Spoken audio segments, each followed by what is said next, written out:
Hello everyone, সবাই কেমন আছেন? ওয়েলকাম করছি আমার পাঁচমিশালি কিচেনে। আজকে রান্না হবে ঝাল ঝাল কাঁঠাল বিচি দিয়ে শুটকি রান্না। আসলে আমরা শুটকিটাকে খুব পছন্দ করি, শিলংয়ের মানুষ যারাই আছি আমরা শুটকিটা খুব বেশি পছন্দ করি। আর এখন তো কাঁঠালের সিজন, তো কাঁঠাল খাওয়া হচ্ছে সবার, এবং আমরা কাঁঠালের বিচিটাকে খুব সুন্দর করে রান্না করতে পারি। জানি না আপনারা কারা কারা পছন্দ করেন, কিন্তু আমার কাছে সবাই পছন্দ করেন।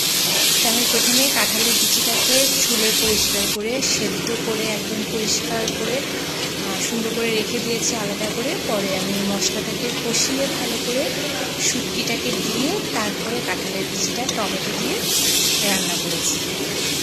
এটা আসলে খেতে এত মজা হয়, আমি একবার ট্রাই না করলে কেউ বুঝতে পারবে না আসলে রান্নাটা এত টেস্ট।